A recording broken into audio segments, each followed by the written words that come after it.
Hey everyone, welcome back to my channel. My name is Buster Green. I review anime, and I'm currently 45 human beings from being monetized. 45. Ugh, don't like that number lately for some reason. Anyway, please subscribe so I have a different number to talk about tomorrow. Thank you. Also, if you know some other people, ask them to subscribe too. I need to get monetized before I can start doing better videos.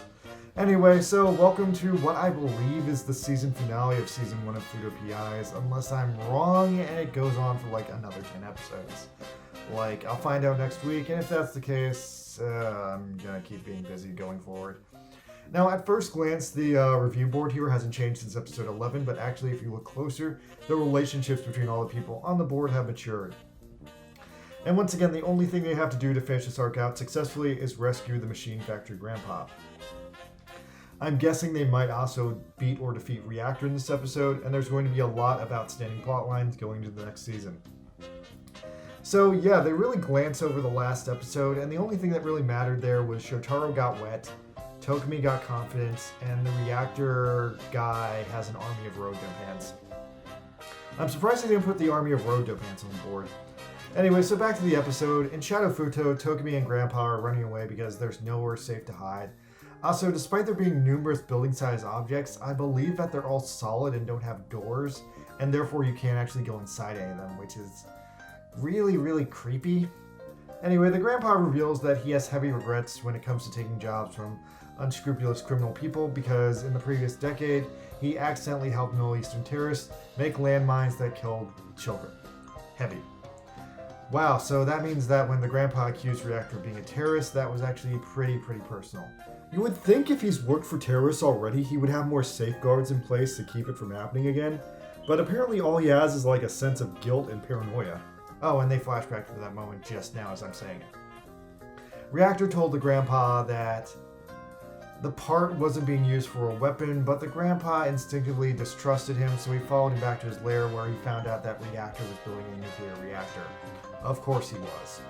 Oh, also more interestingly, after that, Grandpa went into Shadow FUUTO on his own volition to see what it was, because he didn't expect it to be a wormhole to another dimension, and now he's stuck there. Wow, holy shit, no opening credits in this episode. That smells like a season finale to me. Also means they must have a lot to go over in this episode. So this is episode 12, Superhuman R and Death. Tokumi sees some goons go out of the wormhole, and somehow Tokumi instinctively knows that if they jump into the wormhole, they will land on the second floor of the factory and not the first. I guess the hole was just that big. Could she see through the hole? I'm not sure how she knew this. Anyway, creepily as fuck, apparently Reactor takes a sauna inside the nuclear reactor. Oh, and also he shoots death beams from his eyes, which is why he wears glasses. Apparently the whole Freddie Mercury outfit and the nuclear reactor are actually all for him, because his whole body is slowly turning into a nuclear meltdown. And yeah, that's intense. I thought Reactor was maybe like building a doomsday weapon for the Shadow Tower, but apparently the thing he's building is just like his bedroom. Like he has to sleep in a nuclear reactor like a vampire. Anyway, Kamen Rider W shows up having solved the case, and the valve the old man made apparently was a cooling unit for the nuclear reactor to dissipate energy. And then Freddy gets into an argument with them that it's ridiculous that they found him just by figuring out what the valve did. But then they tell him that they also use a spider robot to find some radio waves from like the nuclear energy or something. And then Philip deduces that the whole nuclear bedroom thing was actually Reactor's plan to not let Bando figure out that he's like getting weak and he wanted to maintain a strong outward appearance. So Reactor gets pissed off, he transforms, and then Terui shows up with his giant robot Gunner A and smashes Reactor's nuclear bedroom, further enraging him. Yeah, kind of a dick move. I mean, yeah, he's sleeping inside a nuclear reactor, but that's where the man sleeps. Like, come on. Anyway, so Philip snarkily points out that it's okay to destroy his bedroom because it contains no actual nuclear material. And so all the bad guys hench-in and Kamen Rider goes super double extreme. Now, after the last episode, there was an interesting debate online about how W could use the extreme memory in Shadow FUUTO, because this extreme memory lives in space and he can't call it down if he's in another dimension. But since Reactor is now attacking the normal FUUTO, he's fucked because now W can go extreme. So W goes extreme and immediately hits Reactor with a beam, and here's your eye catch. Episode's half over already. Anyway, so Axel fuses with his tank trailer and turns into a big tank, and Reactor and W take the fight outside.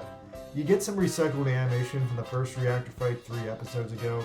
It looks a little bit different now because they're in a different area. And then Extreme uses all his Gaia memories to make a super prism blade. After this, Reactor grabs Tokumi as a hostage, and Shotaro mentions that they have to get Tokumi back fast, or she'll be slowly cooked to death from Reactor's heat.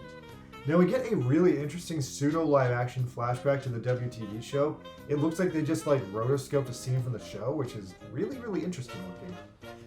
Anyway, Extreme does this awesome maximum drive attack where he flies through the air, saves Tokumi, and then murders Reactor with a goddamn bicycle kick straight out of Mortal Kombat 2.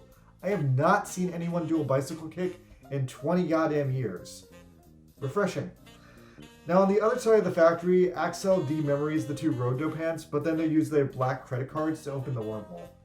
Now before the heroes can go through it, Reactor shows up again and grabs them. And interestingly, Reactor is still alive, but without his Gaia memory, his body has 90% turned into a nuclear reactor at this point. So he's dangerously close to turning into a nuclear meltdown and just blowing a hole in the earth. Anyway, so he kills the 2 road guys, and then he does this dramatic nuclear explosion exit. Luckily, Terui saves all the heroes by using his tank to make a wall. After that, Reactor travels to Shadow FUUTO, and he dies in Aurora's arms, saying that he died from failing to become a superhuman, which is all he really wanted. Brachio shows up at the same time and confirms Tokumi escapes, and Bando says one of the smartest supervillain lines I've ever heard in anything, that maybe before he fights Kamen Rider and dies, he should take over the world first, which, yeah, sure. Anyway, so now the grandpa's back in the world and the case is closed, but we still have about 7 minutes to go over some more loose ends and set up the next arc. So everyone goes down to Philip's basement where he has Tokumi's Gaia memory finally fixed. Philip seems to want to check that Tokumi has a dopant port, but as it turns out she actually doesn't seem to have one, so I guess it turns out she isn't the Joker dopant, or maybe she's not the Joker dopant yet, because Terui points out that even if she's never used it, it still might be her property and maybe she was waiting to use it. Philip also has looked into Yukichi Bando's past and has found that he is a former CEO who was obsessed with creating Utopia City, but then at some point Bando went into Shadow FUUTO, which makes it impossible for Philip to track his search history because he was in another dimension and no one knows what he did when he was there. Anyway, so then Tokumi goes on a rant that she demands to know the origin of Kamen Rider W, which you can find out in the movie Kamen Rider W Begins Night, only $29.99. I'm assuming they're going to leave it at that and just make you rewatch the movie if you care after this. I would be really, really shocked if the next story arc is a full anime retelling of the Begins Night anime, but we get a bunch of shots of what if they did it in anime, and the anime is really popular, so I could see them just doing it because, why not sell you the same thing twice? Honestly though, I can't tell how popular this anime is overall anymore. It seems like by the end of this first season, it's kind of fizzled out in popularity by the end. Let me know if you guys are still watching this one, because I loved it all the way through, but my videos of reviewing the show aren't getting as many hits as they used to when the season started, so I feel like a bunch of people got sick with the show, or maybe they just got sick of me, who knows. Anyway, here's some sexy dancing time, and then we get our sesty short of the day, which is Hard-Boiled Delusion Diary. What if the show was set in the feudal era? And in the feudal era, everyone would wear funny costumes and have fights over a cuckoo that couldn't sing. Okay, yeah, that totally feels like a weird season finale, alright. It seems like they just want you to watch Begins Night again, and that's a weird way for the story to leave off because it's a cliffhanger, but it's also a cliffhanger that leads directly into the beginning of the Kamen Rider WTV series. Now, it seems like they're going to do the Begins Night re-summary next, but I don't know. I mean, I guess that might be next in the story, but I don't know if they're actually going to fully, recap Begins Night. Maybe... Oh, wait! That is fucking brilliant! That makes this series and the original W form an Ouroboros loop with each other. Whereas if you watch the anime first, then the anime recommends you watch the tokusatsu. And if you watch the tokusatsu first, you have to watch the anime to continue the story. Okay, it took me a second to understand this as an ending, but if this does turn out to be the last episode and that is the ending, that is not the worst ending for a show I've ever seen. In fact, I'll even say it's a little bit clever because I like it when a show makes a perfect circle like that. And on top of that, the last frame of the SD cartoon is Shotaro holding up a big flag that says "The End." So it might just mean the end of this episode, but if it means it's the end of Kamen Rider W as a whole, too, I guess that kind of works. So yeah, if it turns out the show is getting canceled here and this is all you get, at least you can still buy the manga to find out how Bando was eventually defeated. But I do think the show is popular enough to eventually get a second season. It'll just take them time to get the money together.